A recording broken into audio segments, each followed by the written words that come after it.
I didn't want it. Why? I didn't want it. I was scared, Jason. I feel like most people who play somebody, right, they have months really to prep. Like I had 2 days for this audition.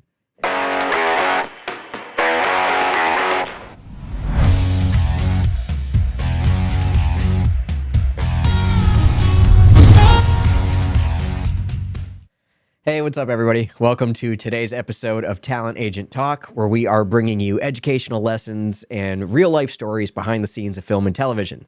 I'm your host, Jason Lockhart, and today my badass guest is Mason Douglas. What's going on, Jason, man? Thank you for having me so much. Thanks for being here, man. I mean, it's like we got Tupac in the flesh.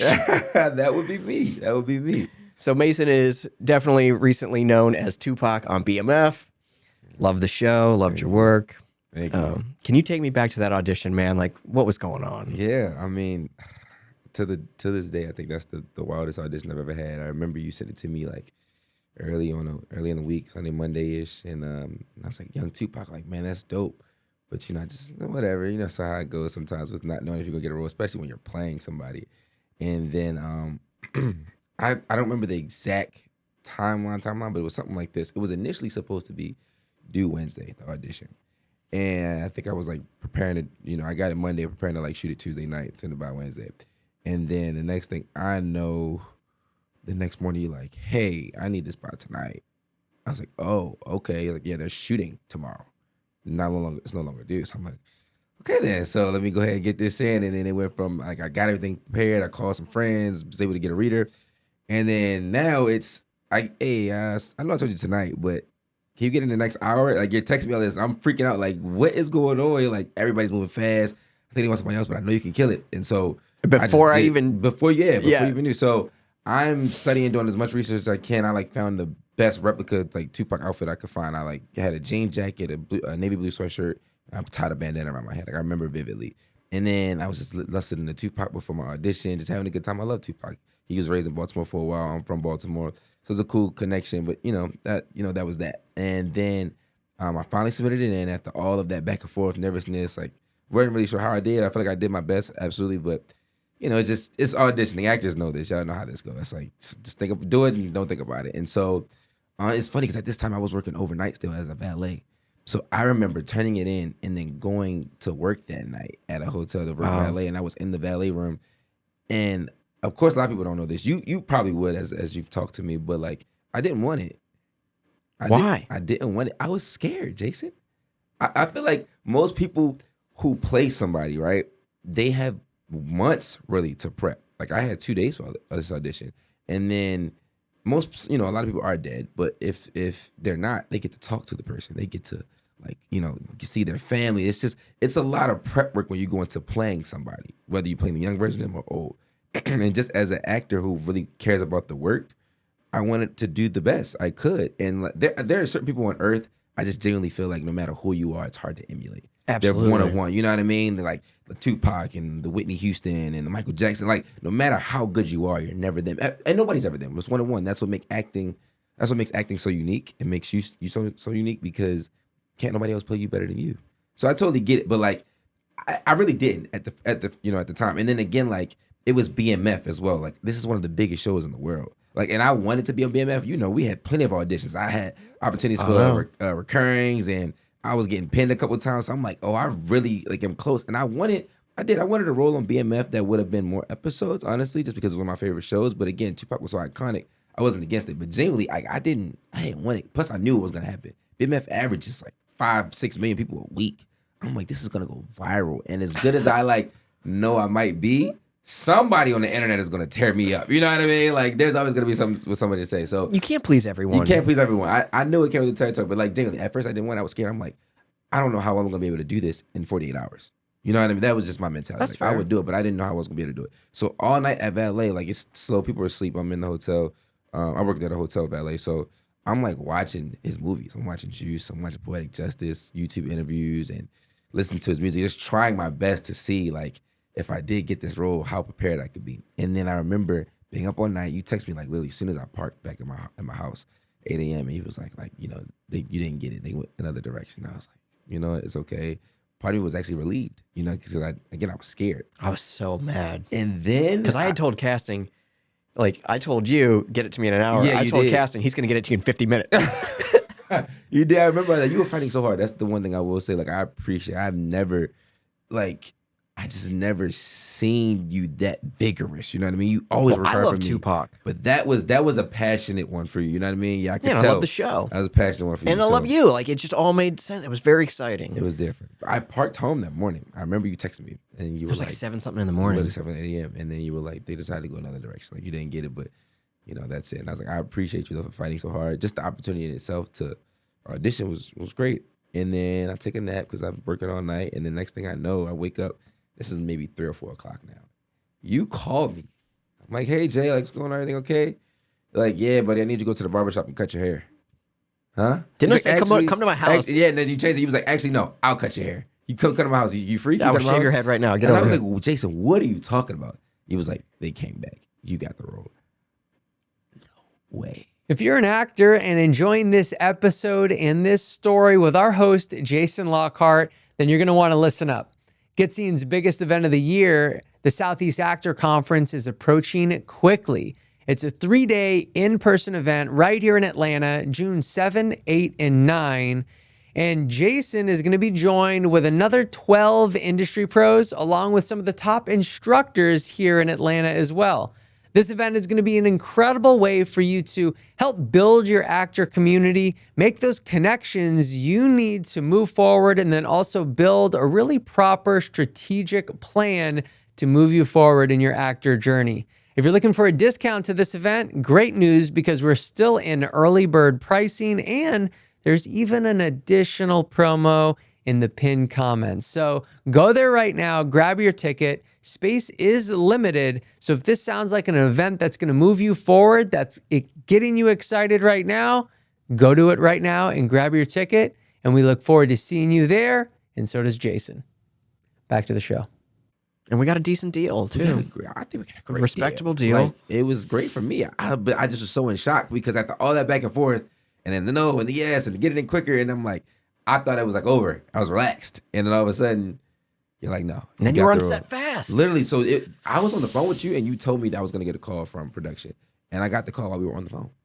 I was like, oh, Jason, I think this is them. And they called me like, hey, Mason, welcome to the show. Da, da, da. And they were, they did the same thing. Though. They was like, hey, are you able to come up like tonight? We don't leave till like around like 9. Can you get by like 6 or 7? I'm like, yeah, I'll go. And I was like, what do you guys need? Like, we just going to get some sizes and we're going to cut your hair. I was like, well, there's that. And I that's another thing. I really didn't want to. I was like, can I just get a bald cap? Like, I'm only on set for a day. Like, I gotta cut my hair for a day. And then I went up there and it was like, well, it's gonna take too much time. But you know what? At the end of the day, now looking back, I'm so glad I did it. Yeah, of I'm course. so glad I did it. What was it like being on set? Like, who'd you work with? What'd you get out of it? I worked directly with Meech. My scene was with Little Meech, and he was really cool. I got to set, and everybody was just so fun. Everybody was so loving. Like, that was one of the best environmental like sets I've been on. Everybody was so nice. You could just tell they are on their 3rd or 4th season. Everybody's like well meshed. It's a well-oiled machine, and they're just so welcoming of everybody new. But I worked directly with Meech because if you watch the show BMF, you know they sort of split now in their journey. One brother's in Detroit, one's in Atlanta. So I was at the Atlanta convention, so I was primarily with Meech. I didn't get to see like the rest of the cast, like Da Vinci and everything, but it was really, really fun. Shout out to the director on that episode. It was a guest director. It was Sierra Glaude, aka Shooter. Loved her. She was amazing. She let me play. You know what I mean? She didn't give me that many directions. She just was like, "You're Tupac, so emulate it." You know. But the best thing I think that happened to me that day was Little Meech's mom, so Big Meech's wife. She was telling me like she remembered going to the convention. Obviously, because this is a real life story. She remembered going to the convention with Meech, and she was saying like, you know, because she knew Tupac in real life. And the way she just complimented me, she's like, when you first came on the set, I honestly did a double take. She said, because I genuinely think you looked like him. You know, I wasn't sure how close I look in comparison, but she said, I genuinely think you look like him. And then, you know me, I'm always just talking. I'm grateful to be on set. And I speak to everyone, background, you know, directors, producers. It's just me. And I'm speaking to everybody, and I'm just kind of laughing in between takes. And she's like, I see the way you behave with everyone, like, in set. And she was like, it was so refreshing because they couldn't have picked a better person to play Tupac because that was his actual personality. And she was like, you know, sorry to say, but she sort of feels like that's part of the reason he was murdered years ago because he was just so kind. He didn't watch his back as much as he should have because he loved everybody with an open heart kind of thing. That's how you are. Yeah, you're right. But like that compliment in itself meant so much to me because again, I was so nervous for this role. And for somebody who actually knew Tupac and Mr. Shakur in his real life, it meant a lot. So it was a great day on set though. We killed it. And fun fact, a lot of people don't know if you watched the episode, that was me. No stunt double. We had like a fight scene at the end. You're kicking the shit out of everybody. They don't play about actors and doing their stunts. It was crazy because at first I was supposed to like jump over a table or something crazy, but I kept asking like, I want to do something. I want to do something. Please, I'm not gonna get hurt. And I remember asking the director, Sierra Shooter, she was like, all right, we're gonna let him do something. Let's just change this around. It was like, okay. They had my stunt double ready and everything, but they was like, you got it. And he walked me through like, the steps on set, which is really cool. I had like an impromptu 5 to 10 minute session, and then it was, really cool. So I got to like throw half a fake mannequin head, hit him, and then like stomp him on the ground. So it was really fun. I had a great day on set. It was a great episode. And to this day, that is like my favorite booking, and the one I just think has, I would just say it's upgraded me in a major way because now people are like, you played Tupac, didn't you, bro? That's what I say about you behind your back all day long, trying to get more opportunities. I'm grateful. So it was a whirlwind for sure. Now people don't know that, but that I would say 4-day span really because it was the audition to turn it in the next day to get to set, cut your hair, and then show up. So a 4-day span was a whirlwind, but I wouldn't change it for the world. I'm truly blessed and grateful to be a part of history because now if you look it up, I'm like only the 4th or 5th person ever to play Tupac on the list. So and the newest. And the newest. Well, let me ask you. So, like, from this whole experience, whether or not it was 4 days or like the aftermath and getting to see it, like, is there any lesson that you feel like you learned that will help you further in your career or potentially help our viewers or aspiring actors in their journey? Absolutely. That's a very good question, Jason. I think there's a lot I could say from that, but from that specific booking in itself, I think for me, wow, that's a good one. I think for me though, the one thing I can say about that is don't second guess yourself. You're more prepared than you think you are. You're more prepared than you think you are. As long as you've been putting in the work and you're training or you take your craft serious, no matter if you don't think something is for you.